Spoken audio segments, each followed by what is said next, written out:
Breakdowns, a podcast dedicated to bridging the gap between specialty coffee and the heavy music community. On this episode, I'm joined by Skyler Conder, vocalist for the band Cell. So grab a fresh cup of coffee and wake the fuck up!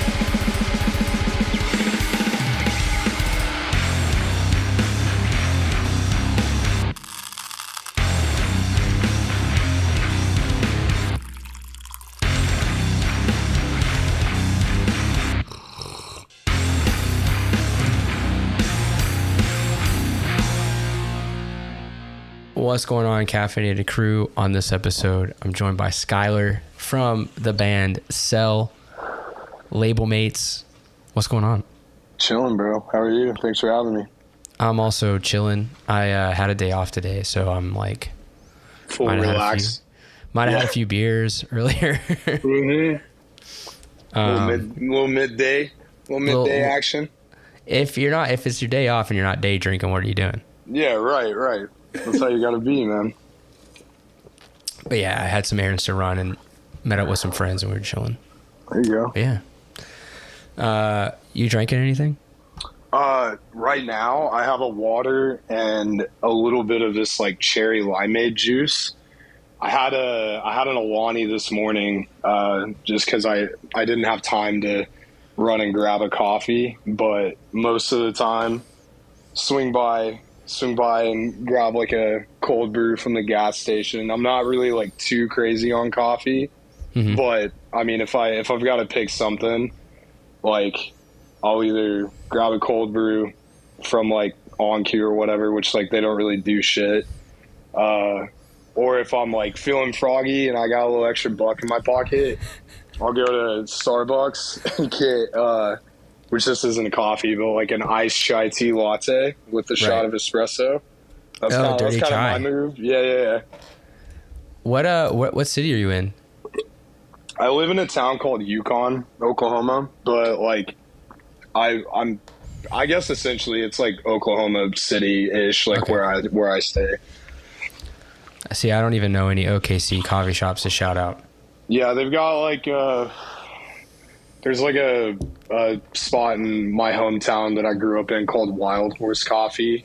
I don't know if they're still open, but like that was where like I first started getting coffees. Like if I was like running around with friends and stuff, and you're like 15, 16, need a quick little caffeine boost, just run by there. But obviously we got Starbucks fucking everywhere out here. It's the worst. Yeah, it's expensive for no fucking reason, bro. It's horrible coffee. Like last time I went, I was like, wow, this is expensive and it's bad. Yeah, like I mean, for me, bro, like as long as I have like some sort of energy drink in the morning, I'm pretty set. Like my morning routine is like I've got to have caffeine and I've got to have a cigarette. You know what I mean? And that'll get me like pushing through the day. But if I don't have caffeine, dude, I start getting like terrible headaches. It's pretty fucked. I should probably chill, but you're a Vices man. Yeah. I live on Vices, bro. That's good to know because sometimes on the podcast I talk to a lot of hardcore people, and I love hardcore, but sometimes it's too many straight edge people. And I love my edge brothers. Yeah, absolutely. But you know, sometimes like, I don't know, man. Like I have like straight edge friends as well, and they're like, you know, they don't really understand. Like I've gotta have nicotine first thing when I wake up. Like it's fucked up. I know that it's not a good thing to carry as like an individual, but like, dude, I've gotta have some sort of nicotine. Like, bro, I do it all too. I vape. I got Zins. I've got cigs. Like I've gotta have one of everything at least once a day.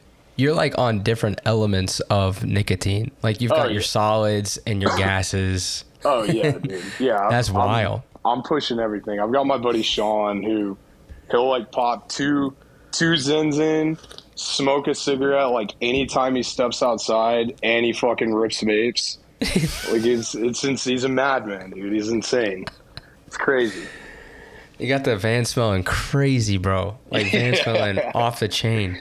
Yeah, for sure. Smells like unicorn farts in a cigarette. Yeah, right. Fuck me. I'm on my fourth coffee of the day.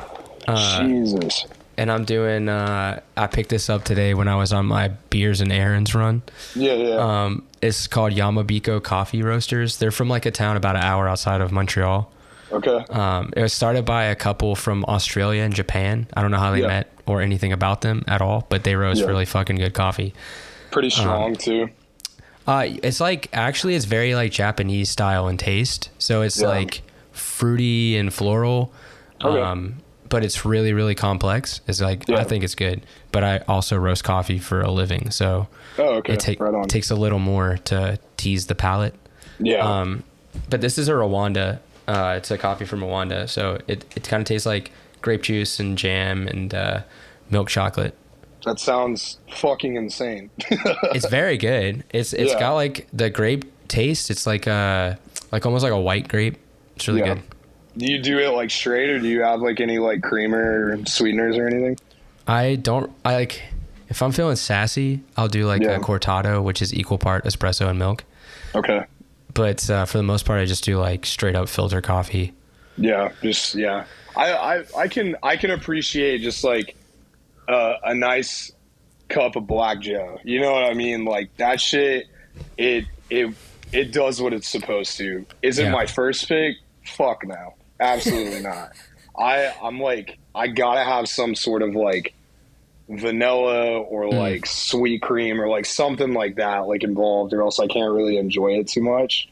But again, more of an energy drink guy than anything.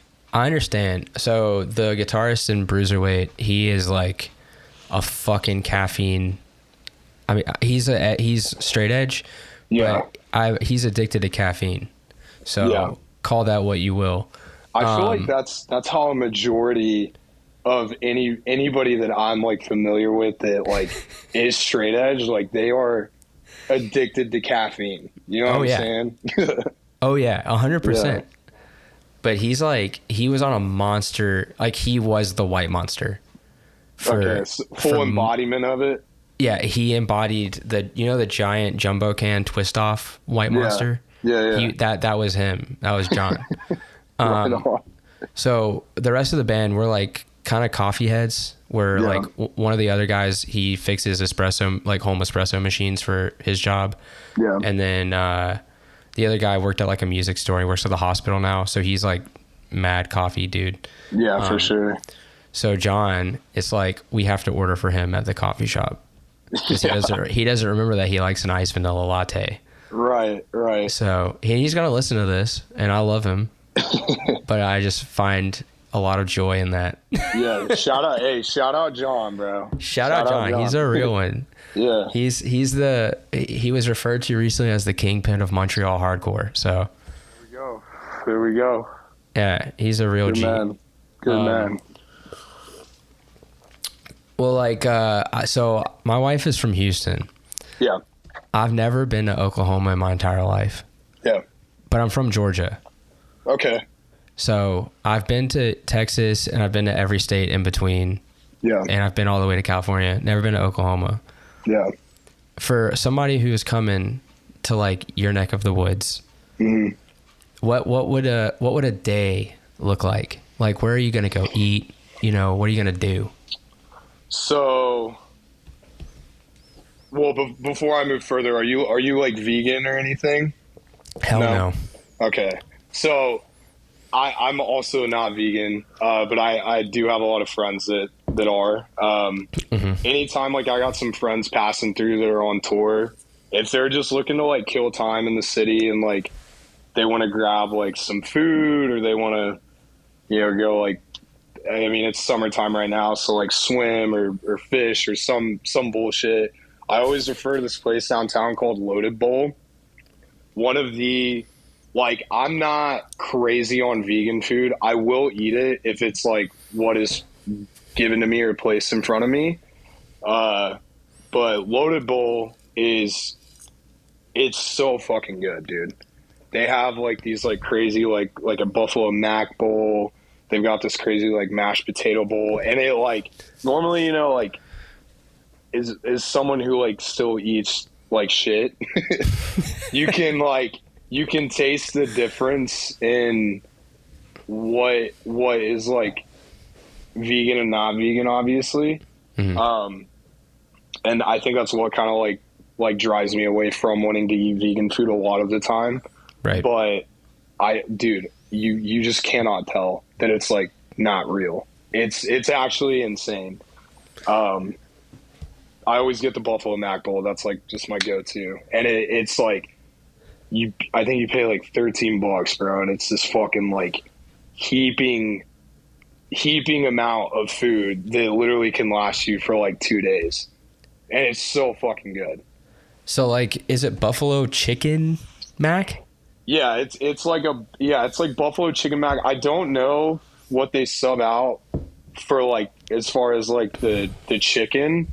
I think I would assume it's like tofu or something. I'll have to look it like up. Seitan or something. Something of that sort, yeah. But dude, it's undeniably amazing. Now, if you're like my favorite go-to restaurant ever that I grew up going to as like a kid, and I still will go to eat there now, is a place called Chilino's. Ooh. It's kind of like it's kind of like changed over the years, obviously, but it's this like badass little Mexican spot. They have a few of them throughout the city. I think they still have like 5 or 6 locations. It could be more now, but I have one that I go to in my hometown. Like, I get 3 cheese enchiladas, rice and beans, and a side of sour cream. That's my shit, dude. Like, is it like a classic Tex-Mex style?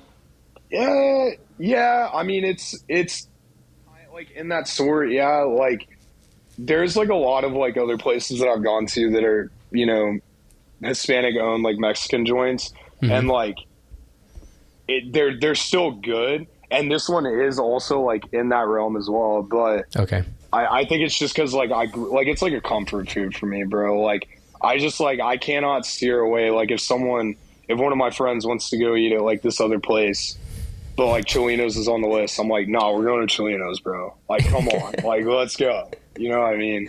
Shit's bomb. It's so fucking good. Yeah, I have to steer from bad decisions quite a lot. Yeah. So I know what you mean by like. Yeah. Fuck that other bullshit. We got to go to the real one. Yeah, especially somewhere that I know is just always 100%. Yeah. I know what I'm getting. I know what I'm paying for. And I know that I'm going to leave satisfied. You know what I'm saying? So. Yeah. I mean, food is important. Oh, yeah, dude. Absolutely. Especially if you're paying somebody else to make it and, you know, serve it to you and everything. It's expensive. Yeah. So. Yeah. No, definitely. And even with like cooking at home now too, I mean the prices are like just for anything, like it's crazy. But you know, I do still enjoy cooking a lot. Like I'll if I get a chance to cook at home, like I definitely will. But 9 times out of 10, night times rolling around, I'm fucking beat. I'm just gonna grab something quick, you know. Yeah, I've had a couple of those recently, but my wife is like doing a clean eating thing. Yeah, or like go like a fast, or is she no. You just like you do like one, and like basically you don't like mix a bunch of ingredients to make something. You like cook a protein and then you cook like a vegetable.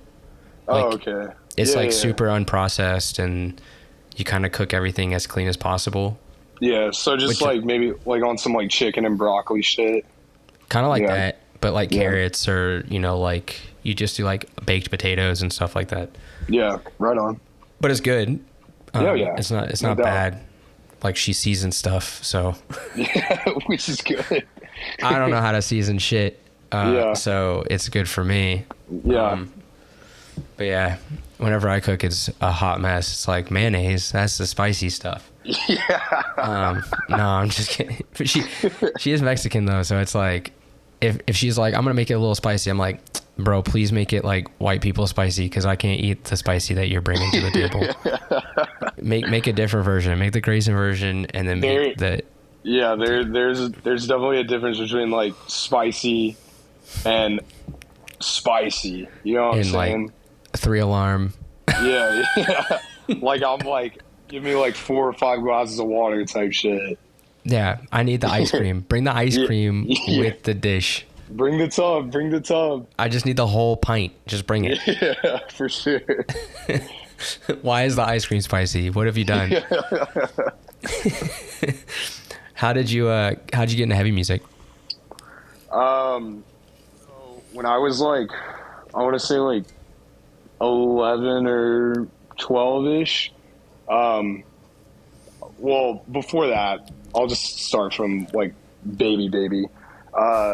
My mom, like when I was growing up, she listened to like a lot of like Linkin Park and Limp Bizkit and shit like that. And that was like kind of an introduction for me and as far as like nu metal goes. Mm-hmm. And then I remember I can't remember if she like won the tickets or if she bought them because I was really young, but we went to a concert and it was 3 Days Grace, Shine Down, and My Darkest Days, and there was somebody else on the bill too, but I can't remember who it was. But I remember going to that, and I was like, I want to do that. Like, that's what I want to do. Because I thought it was just the coolest shit, bro. Like, they're up there playing to, like, thousands of fucking people. And, like, the music, like, was just, like, so compelling to me. Like, I'm a big, like, I play deathcore, but, like, bro, I, like, love choruses. Like, clean choruses especially, which is, like, I'm sure we'll, like, dive into, like, the first single that we dropped for the record rollout. Mm-hmm. But, like, that's always been something that, like, me and our guitarist Ty have, like, that's, like, what we grew up on was, like, you know what I'm saying? Like, Breaking Benjamin. Like, that was our shit. And then my cousin introduced me. I was at him and his mom's apartment, and I was probably, like, I want to say, like, 12-ish. Probably about to be like 13, and he introduced me to Pray for Plagues by Bring Me the Horizon, and I was like, I want to learn how to do that.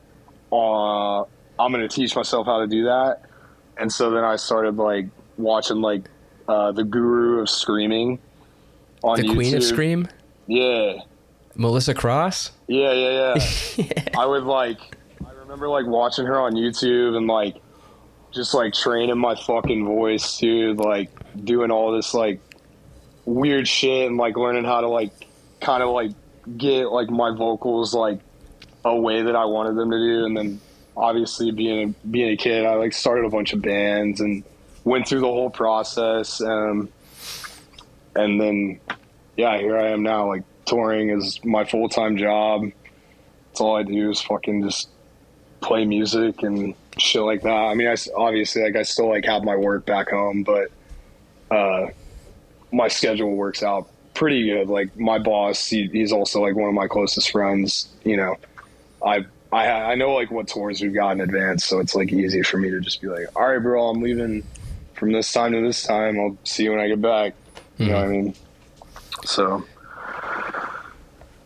yeah, y'all. How y'all are touring a lot now? Yeah, Cell is pretty active. I just did a couple of tours with Varials too, and that was cool. I can't really talk like too much about that, but I was gonna say I feel like that's not like common knowledge. yeah. So yeah, I mean, like I did those, and then now that I'm back home, like chilling. Like Cell's got the album rollout happening, and I'm excited for it. We've been sitting on this record for a while now, so I'm excited for it to finally be coming out, and it's gonna be sick, dude. Stoked. We'll talk a little bit more about that because that's definitely like the main thing that we wanted to address. But let's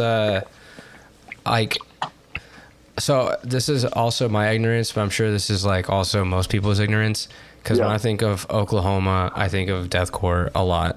I also think of slam. Yeah. And I think of what's the other band that I'm thinking of right now? Not Peeling Flesh, because that's the slam one. But like basically just very, very fucking heavy, violent music. Yeah.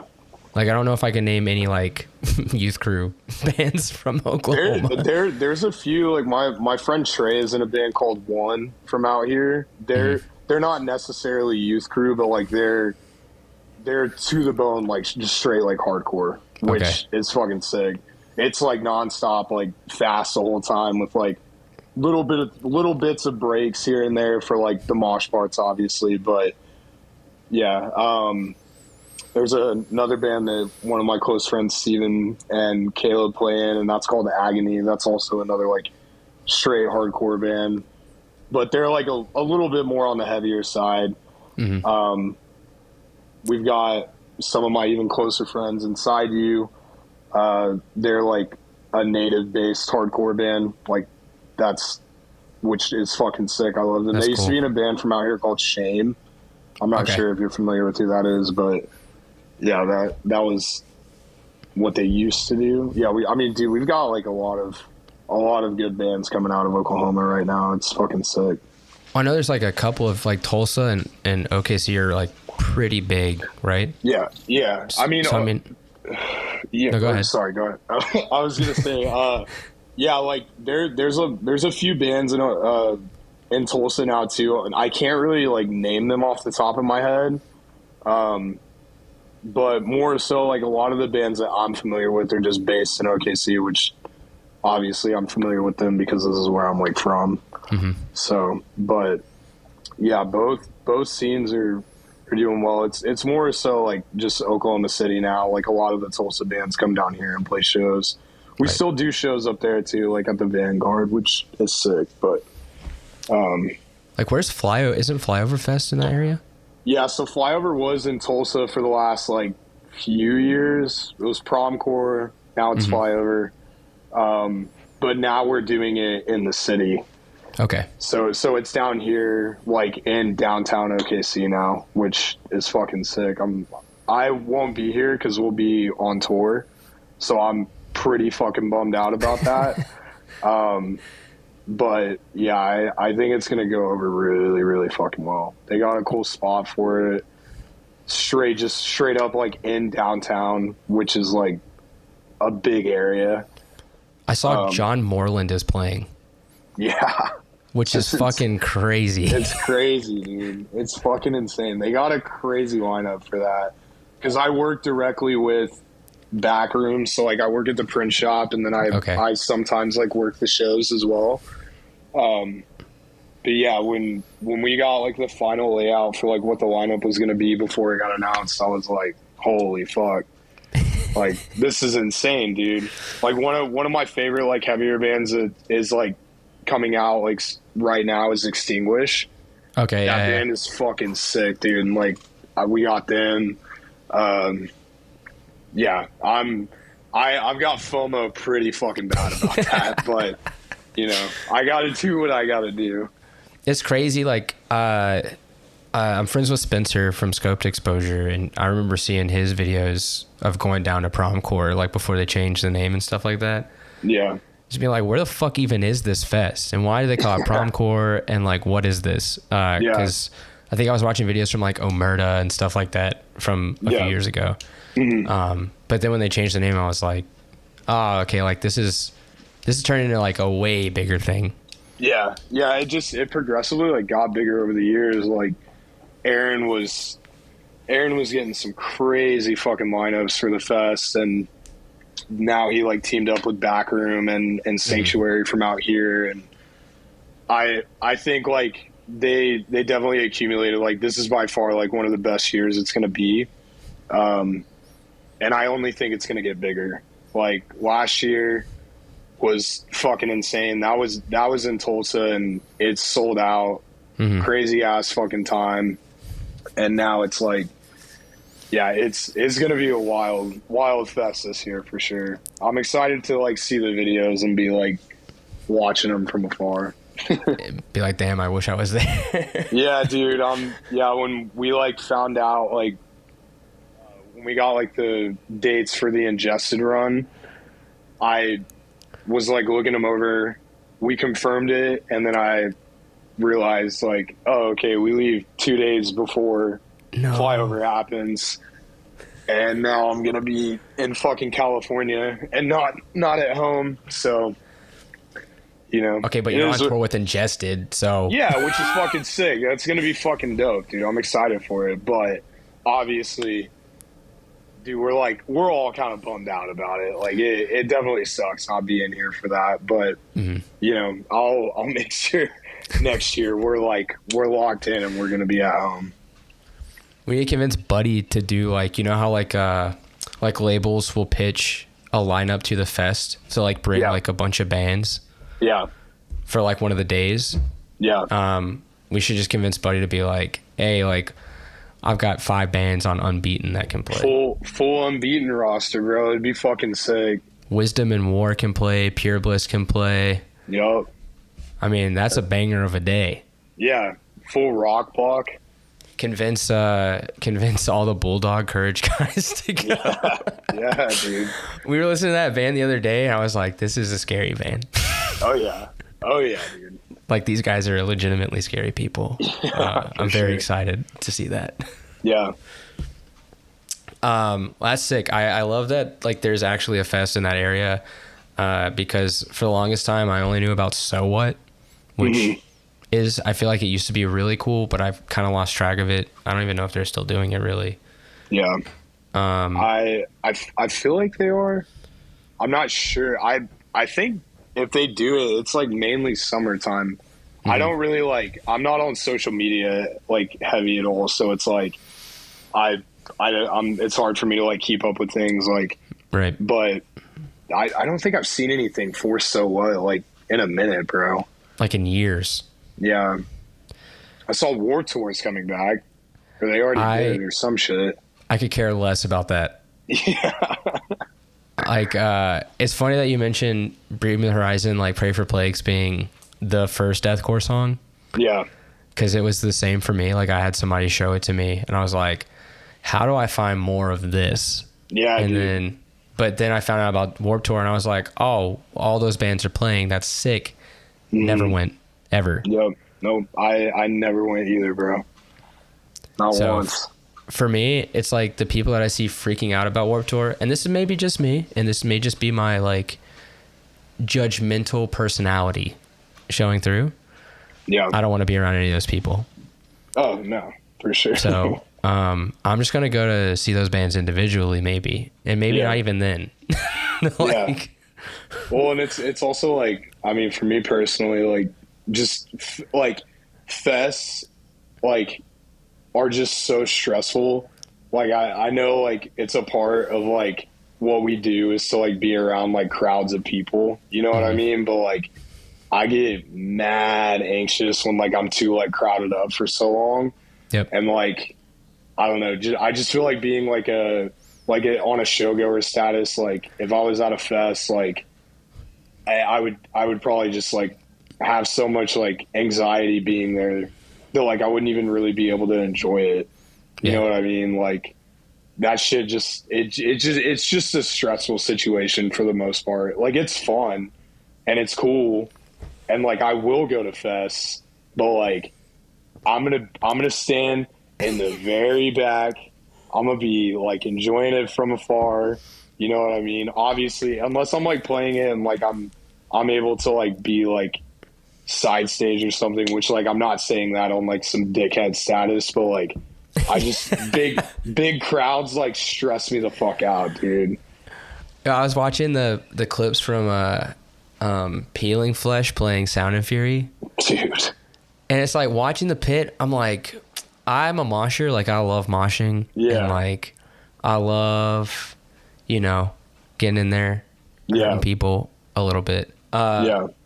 When there's like a million push moshers at a TikTok, sorry, this is coming off a little too harsh. The whole fest thing is amazing because you get to see a bunch of bands that you probably wouldn't normally get to see like on a bill together. Yeah. But like a lot of people are new and a lot of people don't know how to get out of the way. Yeah. When I'm spin kicking. And they get upset and like fights fucking start. Like it's like this is part of it. You wanted to come here, you wanted to see what it was like. This is be aware. This is all part of it. It's been like this for 30 years. Yeah, for sure. But again, old head. Yeah, that's the old head in you, bro. That's the old head mentality, bro. It's like, I've been here a long time. Yeah, right. Anyway, it was just watching the Peeling Flesh stuff. I was like, man, that looks sick. But also, that crowd looks like they've never been to a Peeling Flesh show before. No, dude, I'm so fucking proud of them, man. Like, those are some of my like closest friends, and to see them succeed in the way that they are right now, like, it's undeniably one of the most like cool, like one of the coolest things I've ever got to witness. You know what I mean? Love all of them, and like they are at the top right now. Like they are full force. So yeah, shout out Peeling. That's a sick ass band. Me they're and awesome. the drummer, whenever we're in the van and we have the aux cord, we will throw on what's that fucking the song off of the LP. Oh my god. It's like an interlude. I just love it. I can't remember what it is, but it's got the rapping in it. Where it was like when we're smoking his ass up in the name of Jesus. I'm trying to think of what it's called. I can't remember what it is. All of their song titles are fucking insane. Dude, like we were so like a few of them used to play in Cell. And when we were, I can't remember what tour we were on, but me and Joey were in the van driving. I believe we were going to Texas to either start a tour or like we were in the middle of it. And he was trying to come up with a song title name for something on a split that they did. And I was like, I had just gotten Taco Bell and I was like, Beefy 5-layer, bro. Like, we should do something with like Beefy 5-layer. And he's like, Beefy 5-layer penetrated a soul. And I'm like, there you go, dude. So that's one of like their old song titles. They're all so fucking sick and funny at the same time. It's dope. That fucking LP is perfect.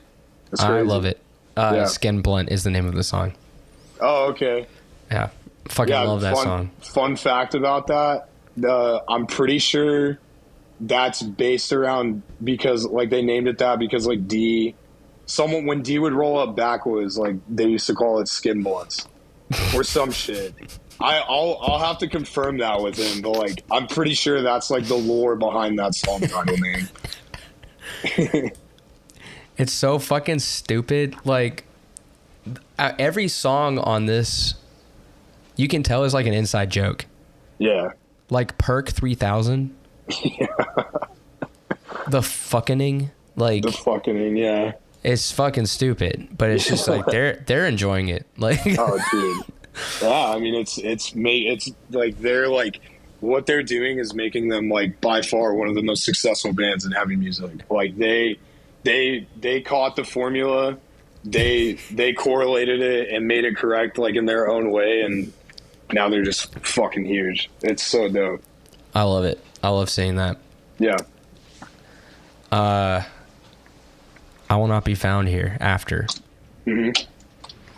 This is. How many releases have y'all had on Unbeaten? So we did Incarcerated, and then we did fuck, I can't even remember, dude. I think we've had like three or four, with like one of them being The Unbearable Form, which was like our first like EP release through the label. Mm-hmm. Yeah.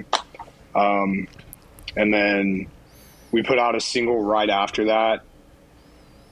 And that's also, we like re-recorded that for the record. Yeah, I think it's only like 3 or 4. Not too many. Yeah, but I mean, that's a lot. Like, yeah. I feel like Unbeaten has had a bunch of like bands that do like 1 or 2 releases and then they'll like jump to another. Yeah. So you guys have been like riding it for a while, which is cool.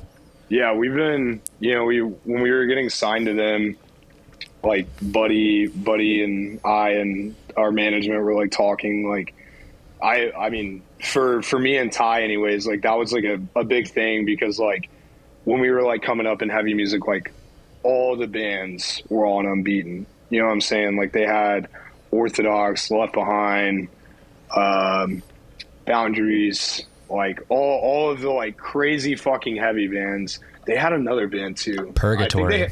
They had Purgatory. Heaven's Die, I'm pretty sure was on Unbeaten as well at one time. Stigmata was re-released on Unbeaten, but for obvious reasons. Yeah. There's another one. I can't remember who it is, but they're fucking heavy.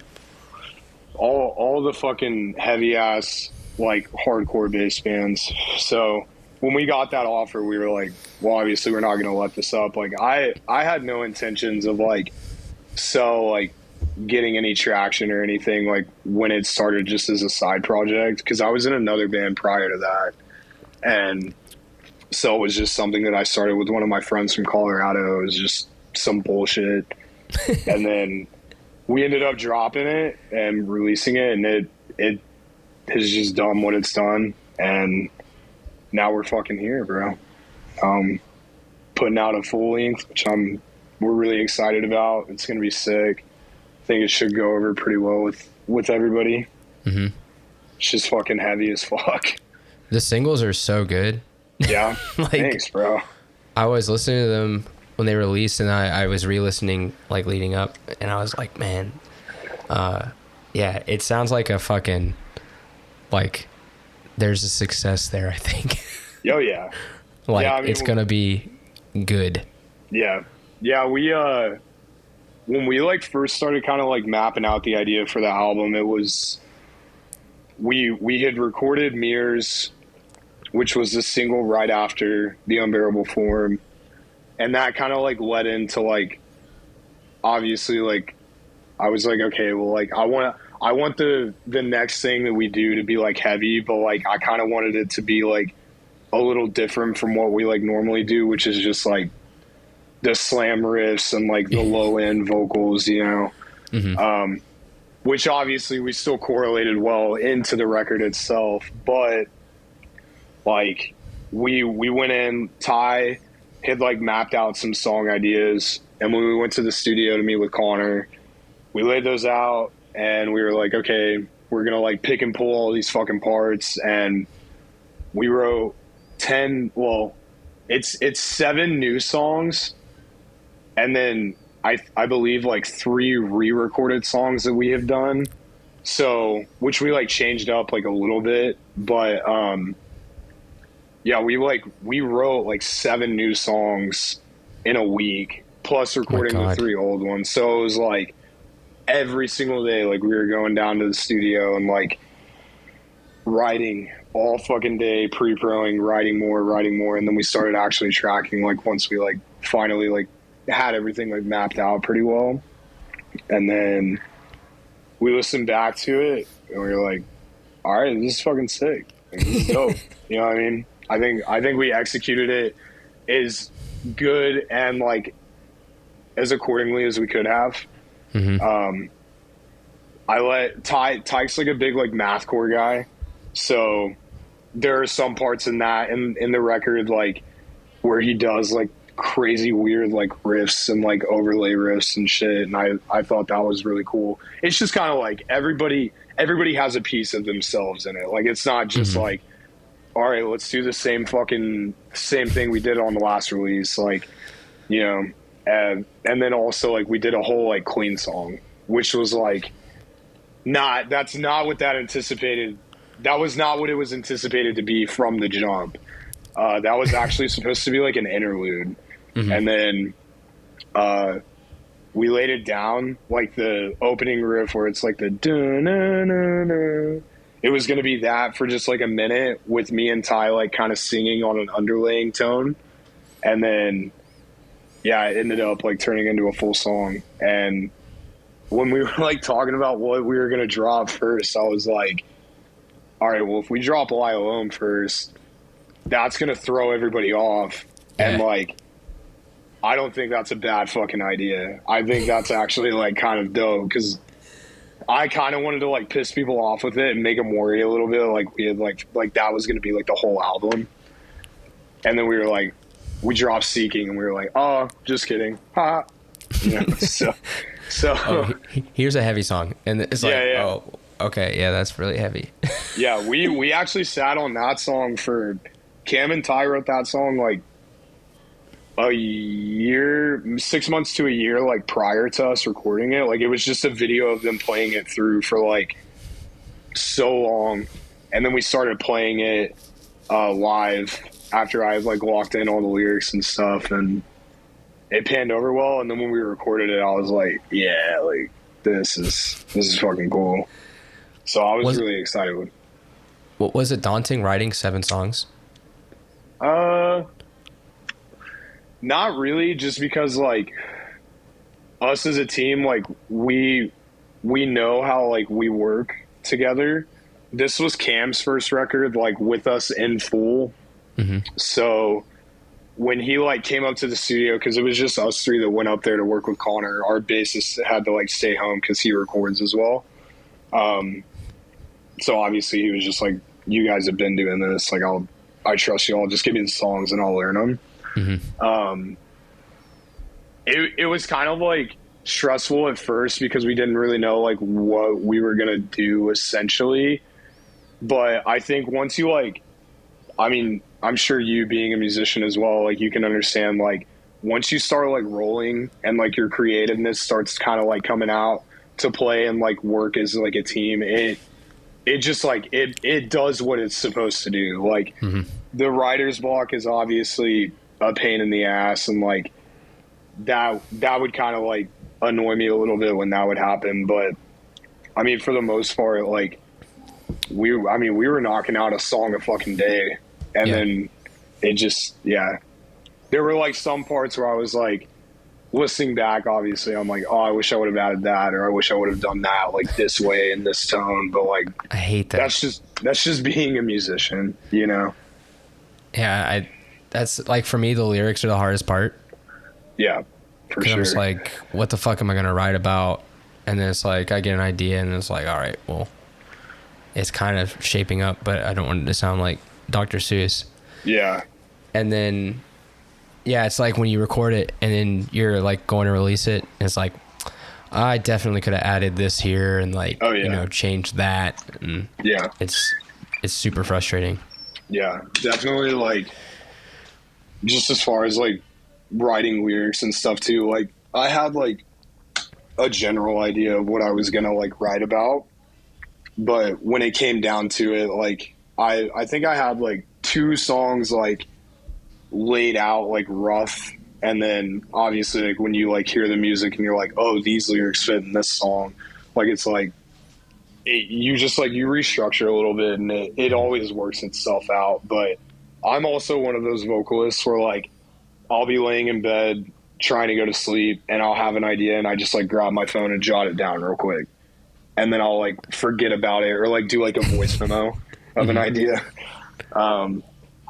But yeah, I mean, I think though, like restructuring and everything, like it worked out perfectly, because like I said, I had a few songs like roughly written lyrically with like no music behind them. Like it was just like thoughts that I was like jotting down in my notes, and then I had to rewrite some stuff, but like it like everything just kind of like came together like as perfect as it could, which I thought was really cool. That's sick. Yeah. I have a question from the audience. It's from John. Shout out, John. Shout out, John. Again. He was asking, because we saw you guys at Hold Your Ground last year. Yeah. And he's not like a deathcore slammy guy by any means at all. He's, loves Integrity. He's like his favorite band. Yeah. He was asking, he was like, I'd really love to know those guys' influences, because he's like, I love this music, but it's like in a genre that I'm not usually drawn to. So they're definitely on some like crazy writing shit. Yeah. I can't really like speak for everybody else, because like we all just like listen to so many different things. Like I'm not someone who genuinely like listens to heavy music like as soon as I like get in my car and like am going somewhere. I mean, just like for me, like it's just like OG like heavy shit. Like I came up on like The Last 10 Seconds of Life, like In Vivo Ex Vivo. That was my shit back in the day. A like old Whitechapel. I like old Whitechapel a lot. As far as just like vocals, like vocal tone and stuff goes. I'm pretty sure on our Spotify we have like a playlist which like everybody just like correlated songs to. Yeah. It might be on there. I'm not sure. I'm gonna look right now. But that gives like a better idea. Because I haven't even like looked at that in so fucking long, bro. It's just sell full discography. Just a discography. Yeah. Once we get off the call, I'll message you over like that playlist because I might have taken it down a while ago, but there's like so much shit in there. Like, for Ty, like one of his like all time favorite bands is like Slipknot. Oh yeah. Yeah. I don't know if you're familiar with a band. I believe you pronounce it Nihility or Nihility. They're like an old UK like beat down fucking sludgy ass riff band. Oh. They're in there. There's a song by them called Condemned to Exist. That song is fucking insane. But yeah, like Cam listens to like, I'm not really sure what Cam like listens to as far as like heavy music goes. He's so like to himself now. But he's like all like, we're all kind of like one and the same when it comes to like, we're sporadic with our music taste. Like I listen to like a lot of like country and like rap and shit like that. Like I love stuff. So I'm always like jumping everywhere. And also I just feel like for me, like, that's just always such a hard question to answer because like I hate that question. Yeah, I don't ever like think about it until I'm asked it, and then I'm like, it's like full spotlight, like stage fright. I'm like, good question, bro. Next. Yeah, I don't. I just be listening to country music. I don't know. I'm trying to write a chorus. For real. I'm like trying to convince the band to write an Oi song. What is that? Like Haywire. Oh, okay. Like I would say Haywire is like hardcore, but they're Oi at the same time. Yeah, they actually just played the print shop that I work at like last week. I think it was fucking insane. Were you there? Shit was so cool. Yeah, fuck yeah, I was there. I'm so mad. I want to see them so badly. Dude, they're fucking sick. They're awesome dudes too. They cannot come to Canada. Wait, really? Apparently they have like one of them has a record or something like that. Oof. I don't know. I don't know the details, but yeah, we've been trying to get them to Canada and they haven't been able to come. Well, you can come to the States, bro. Well, yeah, I can. We were going to go see them in Vermont because it was like an hour and a half away, but it was the same weekend we were playing in like Ontario, I think. Okay, right on. Which was a waste. Like we should just go see Haywire. Why would we play Ontario? I'm just kidding. People, don't be mad that I said that. That's fucking stupid. We're playing Ontario this weekend. You guys are playing Ottawa, which is like 2 hours away from us. Yeah, you guys should pull up, dude. We'll kick it. No, we are gonna. I'm gonna pull up for sure. Oh yeah, come out, dude. Hang out. It's not that far. It's like 2 hours. Yeah. I know John will want to go, and he has a car, so I'll get him to drive me. Tell him we'll have a better idea of influence answers when you talk guys amongst pull ourselves. Up. Yeah, when you guys pull up. For everybody listening to this, I'm sorry that I'm bad at answering that question. Yeah, I mean it's okay. Like I don't. It wasn't my question, so I don't feel responsible for it. Yo, tell John I take that shout out back actually for asking that. Yeah, Sean, shout out, John, shout out revoked, bro. You're done. You're cooked. You gotta earn it back. Think of some better questions. Well, what else besides the Ingested tour? What y'all got coming up? I mean, just the record release on Friday. I think it's Friday this week, the 18th. Yep. And then the Ingested headliner. And then I'm not really sure what we're doing next year. I know next year is going to be really, really fucking busy, but not really like too much that I can like say just because like nothing is like 100% confirmed right now.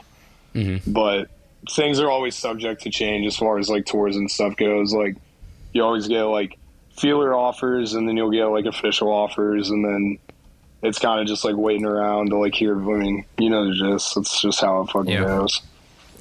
Are y'all playing the thing in Albany? No, I don't. Oh. Yeah, no. I thought y'all were playing that. I think we had like some scheduling difficulties, which is why we were unable to make it. But that was discussed because I remember Buddy like hitting me up about that, and I believe I was going to be like out of town or something in that realm. So like I was going to be unable to do it, but we're definitely like, I wanted to play it, but like I have like things that I have to attend to, you know, which sucks. It's all good, but you know, it's going to be cool. I think. Yeah, I think it's going to be fucking sick. That lineup is fucking dope.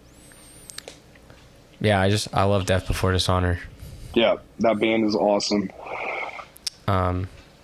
Plus, get to play Albany, which is legendary. It's at Empire, isn't it? It is. Yeah, Empire Underground is fucking sick, dude. That venue's fucking excited. Awesome. Yeah. Have you been there before?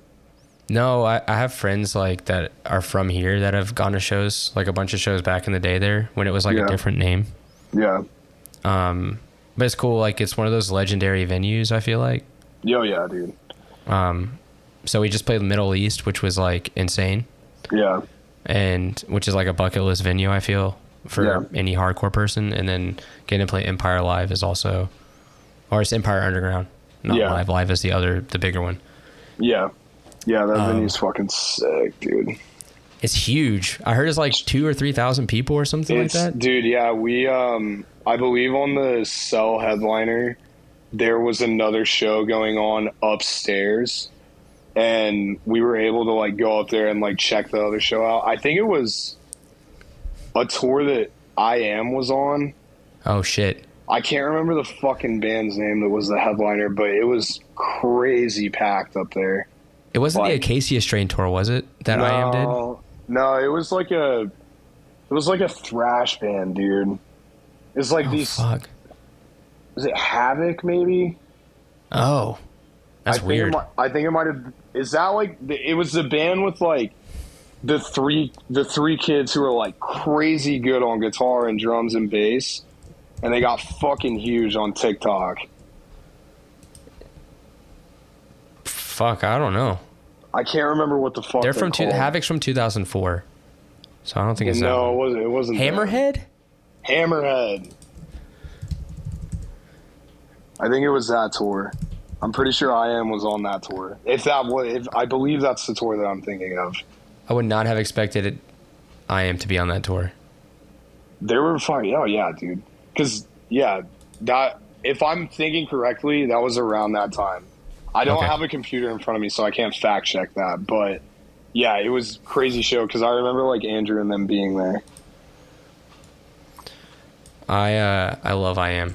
Yeah, that band is dope. I've been friends with them for fucking years, dude. They're awesome dudes. Hammerhead, I Am. I want to see.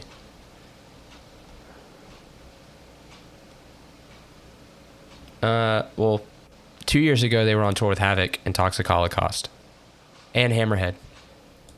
What did that hit? So it may have been a different time that we were there. I think that was the show. It was Havoc, Toxic Holocaust, Hammerhead, and then I Am played as well. Yeah, so it was maybe not the Cell headliner. If it was 2 years ago, because our headliner was last year. Okay. So maybe it was. I'm trying to think of what other tour we did that hit that. Maybe the Keonashi tour. Oh yeah. Yeah, I think those are like the same day because the Unbearable Form came out 2 years ago, I think. So I think it was that tour. My brain is so fucked right now. I want to go back. I want to go see Haywire's playing No Class. Or No Fun. Sorry, No Class is in fucking Cleveland. Yeah. No Fun on the 31st. Yeah. But it's going to be tight because it's on like a Thursday. Weekday shows, brother. I hate Weekday shows. Just come, Haywire, just fucking Austin, come to fucking Canada, bro. Just come to Montreal. Listen, Montreal's it's an oi city. We got bets on our May here, bro. Pull up. Hey, man. Well, Skyler, I appreciate you hanging out, bro. Yeah, dude, absolutely. I just got one last question for you before we go. All right. What's your favorite city for beans and breakdowns? Favorite city ever? Yeah, like in the whole world. Fuck, dude. Full spotlight situation again. You can do it. I believe in you. I'm gonna have to say, without being biased, probably Philadelphia. I love Philadelphia, man. But I do love Colorado Springs too. I still get the nice like feeling of listening to Super Heaven driving into Colorado Springs every time I go. That's a hard Speaking of my heart. I think I'm gonna pick Colorado Springs because like every time I go there, I love it more. Like that is one of like, I remember going there when I was like 16, 17, first few tours that I did, loved it, fell in love with it just because it's such a beautiful place. And then, yeah, it's just every time I go there, it's dope, dude. So yeah, Colorado Springs. Hell yeah. Oh yeah. For some reason, when I think of Colorado Springs, like I know a guy who's from there. But he reminds me of like a Mormon person. So I automatically think about the soda and milkshake thing. The what? The Mormon, like they can't drink alcohol or like sodas. Oh yeah. But they can mix the soda with milk, so it's not like a soda. So it's just like straight up. You know about this? I have no idea about this. They've talked about it on Hard Lore before, but it's like this Mormon drink. It's like huge in Utah for, I wonder why. Yeah. But like it's what the Mormon soda, I think is called. The Mormon soda. Mormon soda, also known as dirty soda. It's like a base of like Diet Coke or Dr. Pepper mixed with cream and flavored syrups. Yeah, they do that shit at like, do you guys have like Sonics up there in Canada? No, but I love Sonic. Yeah, so like they do shit like that like at Sonic. My girlfriend and I we just got like a dirty Dr. Pepper and a dirty Coke Zero last night. It's just cream? Yeah. It's just cream and soda and like I get a lime in mine. It wasn't. Are you Mormon? No, fuck. It wasn't that good. And like to be honest, like I was like definitely like thrown off because I thought it was gonna be crazy good and like it just tasted like milky carbonated fucking just syrup. You know what I mean? Wrong. Yeah, terrible. I just go for the ocean water. Oh, dude, yeah, dude. Coconut. Ocean water. Yup. Nothing beats it, bro. Nothing beats an ocean water. Absolutely not. When it's 95 degrees out, you pull up to the Sonic drive-thru, can't even roll the window down all the way because it's too fucking hot. Yup. Type shit, bro. Let me get an ocean water. Large. Let me get a Route 44 ocean water. Route 44. I forgot. Route 44. I've been up here too long, man. The larges are mediums. Yeah, it's time. It's time to move, bro. Time to move. It is not. It's not. I'm a healthier person now. Listen, I don't weigh over 200 pounds anymore. All right. Well, Skyler, again, thanks so much for hanging out. Yeah, absolutely, man. Thanks for having me. Yeah, wish you guys all the best on the release. And the tour. It's going to be sick. Yeah, thanks, man. I appreciate it. And I'll see you in fucking Canada, I guess. Yes, you will. Oh, yeah.